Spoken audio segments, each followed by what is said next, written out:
ভয়ঙ্কর ভূমিকম্পেও যার জীবন শেষ হয়নি, তাহলে কি এবার মেয়েদের হাতে জীবন শেষ হতে চলেছে রূপার? তো বন্ধুরা, অনুরাগের ছোঁয়া সিরিয়ালের আজকের পর্বে কি হতে চলেছে চলুন দেখে নেওয়া যাক। পরমার গাড়িতে রূপার অ্যাক্সিডেন্ট হওয়ার পর সবাই মিলে রূপাকে যখন হসপিটালে নিয়ে আসা হয়েছে, এই সময় আদিত্য পরমাকে বলছে, পরমা তুমি কি জানো উনি যদি সুস্থ হয়ে তোমার নামে কমপ্লেন করে তাহলে তোমার জেল পর্যন্ত হতে পারে। এই কথা শুনে পরমা আদিত্যের উপর একরকম অভিমান করে বলল, আমি দোষী তো, তাহলে আমার শাস্তি হোক, আমার যা হওয়ার হোক, তুমি এত কেন ভাবছো এ ব্যাপার নিয়ে? সব শুনে সুদীপা বলল, না তো, পরমা তো একা দোষী নয়, এই দোষের জন্য আপনারাও সমানভাবে দায়ী, তাহলে পরমাকে একা কেন দোষী সাব্যস্ত করা হচ্ছে? আদিত্য বলল, সুদীপা আপনার কি এই ব্যাপারেও কথা বলতে হবে? সব বিষয়ে আপনার কথা বলা চাই না?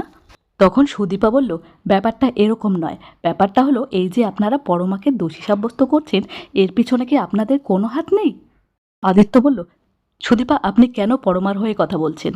তখন পরমা বলল, সুদীপা তুমি আমার হয়ে কেন কথা বলছো? আমার হয়ে কথা বলে তুমি কি প্রমাণ করতে চাইছো? নিজেকে মহান প্রমাণ করতে চাইছো? সুদীপা বলল, না পরমা, আমি নিজেকে প্রমাণ করতে চাইছি না, মহান প্রমাণ করতে চাইছি না, আমি শুধু এটাই বলতে চাইছি তুমি সত্যিই দোষী, কিন্তু তুমি যেরকম দোষী তোমার সঙ্গে অন্যরাও ঠিক একই রকমভাবে দায়ী। পরমা বলল, আমার যদি জেল হয় হোক, আমার যা হবে হবে, আমার জন্য কারো ভাবতে হবে না, আমি এটা পছন্দ করছি না। এই সমস্ত কথাবার্তা শুনে অভ্র খানিকটা বিরক্ত হয়ে সুদীপাকে বলল, বোন ওসব কথা বাদ দে, এখন মূল বিষয় হলো মহিলাটাকে সুস্থ করে তুলতে হবে, এই দিকে মনোযোগ দে। ঠিক তক্ষুনি ডক্টরবাবু নার্সকে নিয়ে বেরিয়ে আসে। সুদীপা পরমা সবাই দৌড়ে ডক্টরবাবুর সামনে যায়, আর সুদীপা জিজ্ঞেস করে, ডক্টরবাবু কেমন বুঝলেন? ডক্টর বলল, আমি যা বুঝলাম তাতে ওনার একটা মেজর অপারেশন করতে হবে, তার জন্য প্রচুর টাকা দরকার। ওনার বাড়ির লোক কেউ আছেন? সুদীপা ডক্টরবাবুকে বলল, না ডক্টরবাবু, ওনার বাড়ির লোক তো কেউ নেই, উনি আসলে একজন ভবঘুরে, রাস্তা দিয়ে ঘুরে বেড়াচ্ছিলেন আর হঠাৎ করে গাড়ির সামনে চলে আসে। আর সুদীপা সেই সঙ্গে এটাও ভাবতে থাকে, ওই মহিলা যখন অ্যাক্সিডেন্ট হয়ে নিজে মরণাপন্ন অবস্থা, ওই সময় তারা কোনো ব্যথা পেয়েছে কিনা, পরমা এবং সুদীপা তারা দুজনে কোনো ব্যথা পেয়েছে কিনা সেই বিষয়ে তার চিন্তা লেগে আছে। এরকম একটা পরিস্থিতিতে এরকম অন্যের কথা ভাবতে পারেন একমাত্র মা। সুদীপা তখন মনে মনে ওই মহিলাকে মায়ের জায়গায় বসিয়ে দিয়েছে, আর ডক্টরবাবুকে বলে, ডক্টরবাবু ওনার কেউ নেই বটে, কিন্তু আমি ওনার মেয়ে হয়ে ওনার বন্ডে সাইন করব। ডক্টরবাবু বলল, ঠিক আছে তাহলে তাই করুন। ডক্টরবাবু নার্সকে আদেশ করলো, নার্স সব কাগজপত্র ঠিক করে আনুন আর ওনার একটা সাইন নিয়ে নিন। সুদীপা মেয়ে হয়ে সেই বন্ডে সাইন করলো, আর ডক্টরবাবু জানালো এই অপারেশনের জন্য প্রচুর টাকা খরচা হবে। সুদীপা বলল, কত টাকা? ডক্টরবাবু ঠিক করে বলতে না পেরে বলল, আপনি বরং রিসেপশনে গিয়ে এই ব্যাপারে কথা বলুন। এদিকে আদিত্যদের বাড়িতে কুন্তলার প্রবেশ ঘটলো। কুন্তলা গিয়ে বলল, বাড়িটা এমন ফাঁকা ফাঁকা কেন লাগছে মা? বাড়ির লোকজন কি কেউ বাড়িতে নেই? সবাই বলল, আরে না না, বাড়ির বড় ছেলে অভ্র তার স্ত্রীকে নিয়ে গেছে শ্বশুর বাড়িতে চোর খুলতে। তখন কুন্তলা বলল, তাহলে আপনার আরেক ছেলে আর বউ? তখন গায়ত্রী দেবী জানালেন, আরেক ছেলে আর বউ ওরা গেছে এক কালী বাড়িতে পুজো দিতে, সেখান থেকে আমি আমার বড় ছেলের শ্বশুর বাড়িতে তাদেরকে কিছু জিনিসপত্র দিয়ে আসার জন্য বলেছি, কিন্তু সে তো অনেকক্ষণ হয়ে গেছে, এখনও কেন আসছে না? ওদের তো আসার টাইম হয়ে গেছে। এমন সময় কুন্তলা বলল, মা বুঝলেন, আমি আপনাদের বাড়িতে একটা শান্তি সস্ত্রয়িনী পুজোর অনুভব করছি, এই পুজোটা করা খুব দরকার। এমন সময় গায়ত্রী দেবীর বাড়িতে পরমার মা বাবা এসে উপস্থিত হন। পরমার মা বাবাকে দেখে গায়ত্রী দেবী চমকে ওঠেন আর বলে, আরে বেয়াই আপনারা? পরমার বাবা বলেন, আসলে পরমার সঙ্গে দেখা করতে এসেছি, ওকে একটু ডেকে দেবেন? গায়ত্রী দেবী অবাক হয়ে বলে, পরমাকে ডেকে দেবো মানে কি? পরমা তো আপনাদের বাড়িতে গেছে, ওই ওরা পৌঁছয়নি সেখানে? এই সমস্ত জিজ্ঞাসাবাদ চলছিল। এমন সময় পরমার মা মনে মনে ভাবতে থাকে, অভ্র আমার মেয়েটার কোনো ক্ষতি করে দেয়নি তো? এমন সময় বাড়িতে চলে আসে আদিত্য। আদিত্য এসে পরমার মার উদ্দেশ্যে বলে, আপনি কি ভাবছেন, আমার দাদা ভাই আপনার মেয়ের কোনো ক্ষতি করে দিল নাকি, এটা ভাবছেন? তারপর পরমার মা চুপ হয়ে যায়, আর আদিত্য এসে সবাইকে জানায়, আর একটু হলেই পরমা একজনকে মেরে ফেলতে বসেছিল, উনি খুব আহত, ওনাকে হসপিটালে নিয়ে যাওয়া হয়েছে। দাদা ভাই, পরমা, সুদীপা সবাই ওখানেই আছে। আমি বাড়িতে এসেছি কারণ আমার কিছু ক্যাশের প্রয়োজন, ওই মহিলার চিকিৎসা করাতে হবে। তখন আদিত্যের বাবা বলে ওঠে, এই এক মিনিট দাঁড়া দাঁড়া, কোন মহিলা রাস্তায় কি হয়েছে তার জন্য বাড়ি থেকে ক্যাশ নিতে হবে কেন? আদিত্য বলে, আমাদের পরিবারের একজন সদস্য দ্বারা ওই মহিলার অ্যাক্সিডেন্ট হয়েছে, এবার ওনার চিকিৎসার দায়িত্ব কি আমাদের পরিবারের উপর বর্তায় না? গায়ত্রী দেবী অংশুর বাবাকে থামায় আর কুন্তলা আদিত্যকে জিজ্ঞেস করে, বাবা আদিত্য, কার অ্যাক্সিডেন্ট হয়েছে? তখন আদিত্য জানায় উনি একজন ভবঘুরে মহিলা, আমাদের বাড়িতে এসেছিলেন ভোগ খাওয়ার জন্যে। তখন কুন্তলা বলে, ও, ওই মহিলাকে তো আমি অনেকবার দেখেছি রাস্তাঘাটে ঘুরতে, বাড়ির আশপাশেও ঘুরতে দেখেছি।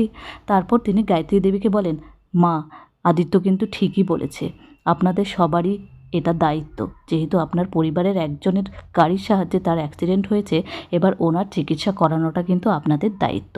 এরপর সবাই মিলে হসপিটালে চলে যায়। সেখানে গিয়ে পরমা আর সুদীপার সঙ্গে তাদের দেখা হয়।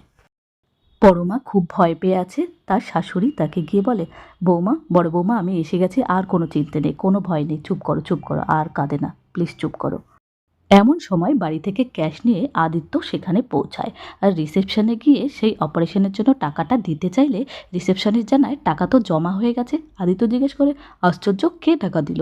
তখন রিসেপশনিস্ট সুদীপার কথা বলে যে উনি টাকাটা দিয়ে দিয়েছে। তখন আদিত্য গিয়ে সুদীপাকে জিজ্ঞেস করে, সুদীপা, তুমি এতগুলো টাকা কোথায় পেলে? সুদীপা কোনো উত্তর দেয় না। তখন আদিত্যের বাবা সুদীপাকে যা তা বলে অপমান করতে থাকে, বলে, তোমার কাছে যদি এতগুলো টাকা ছিলই তাহলে আমার ছেলের ঘাড়ের উপর বসে আছে কেন? নিজে কোনো ব্যবস্থা করে নিতে পারলে না? নাকি চুরি করেছো আমাদের বাড়ি থেকে? তখন সুদীপা বলে, না না, আমি চুরি টুরি কিছু করিনি। আমার বাবার একটা শেষ স্মৃতি ছিল আমার কাছে, সোনার চেন আর লকেট, ওটা আমি বিক্রি করেছি, বিক্রি করে দিয়ে ওনার চিকিৎসার জন্য টাকাটা জোগাড় করেছি। উনি তো ভবঘুরে, ওনার কেউ নেই, তাই আমি মেয়ে হয়ে ওনার বন্ডে সাইন করেছি। তখন অংশু বলে, হ্যাঁ হ্যাঁ, তোমাকে ওই মহিলার মেয়ে বলেই মানায়, যেরকম ওই মহিলাও ভিখারি, তোমাকেও সেরকম ভিখারিই লাগে দেখতে। এদিকে পরমা সেই মহিলার সঙ্গে একটু দেখা করতে চাইলে গায়ত্রী দেবী বলে, না না বড়মা, তোমার ওনার সঙ্গে দেখা করার প্রয়োজন নেই, তুমি চলো বাড়িতে। আর কুন্তলা মনে মনে বলতে থাকে, কে এই ভবঘুরে, তার মুখটা খুব ভালো করে আমার দেখা হয়নি, একবার দেখতে হবে। সুযোগ পেয়ে কুন্তলা আইসিইউ রুমের ভিতরে ঢুকে যায়, যেখানে রূপা অক্সিজেন লাগানো অবস্থায় শুয়ে আছে।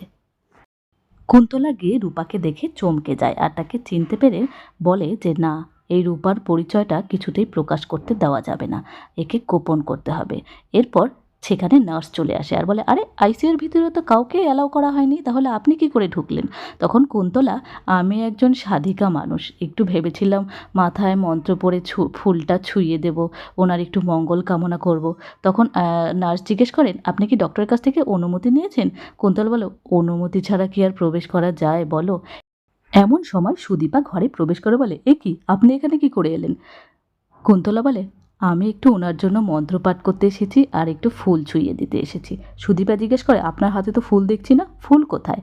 কুন্তলা তখন একটু মুচকি হেসে তার থলের ভেতর থেকে একটা ফুল বের করে, বলে যে আরও লাগবে? তখন সুদীপা চুপ হয়ে যায়। কুন্তলা তখন সুদীপাকে বলে, মা, তুমি তো চৌধুরী বাড়ির বউ, তোমার তো এই সমস্ত নিয়মকানুন জানা দরকার, এসব মন্ত্রপাঠ করতে একটু সময় লাগে। তখন সুদীপা বলে, আমি না হয় চৌধুরী বাড়ির বউ, কিন্তু উনি তো চৌধুরী বাড়ির কেউ নন, তাহলে ওনার জন্য আপনি এত চিন্তা কেন করছেন? তখন কুন্তলা বলে, আরে মা, ও সমস্ত কথা বললে কি চলে? আমি হলাম আমার গুরুদেবের শিষ্য, আমার গুরুদেবের আদেশ জগতের সবার মঙ্গল করতে হবে, আমার কাছে কোনো ভেদাভেদ নেই। এই বলে কুন্তলা রূপার মাথায় হাত ছুঁয়ে দিয়ে মনে মনে ভাবতে থাকে, রূপা, এত বছর পর তোমায় আমি খুঁজে পেয়েছি, এবার তোমাকে আর তোমার এই বিয়ে পাকা মেয়েটাকে আমি ঠিক সরিয়ে দেব। এরপর কুন্তলা সুদীপাকে বলে, তাহলে মা, আমি এখন আসি। সুদীপাও মনে মনে কিছু একটা সন্দেহ প্রকাশ করতে থাকে। এরপর কুন্তলা সেখান থেকে চলে যায়।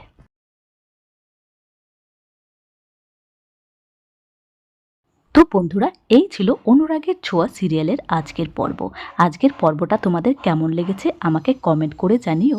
ভিডিওটা ভালো লাগলে লাইক করো, আমার চ্যানেলটাকে সাবস্ক্রাইব করো, আর তোমরা কিছু বলতে চাইলে আমাকে কমেন্ট করে জানিও। আমি তোমাদের প্রত্যেকটা কমেন্টের জন্য ওয়েট করে থাকি।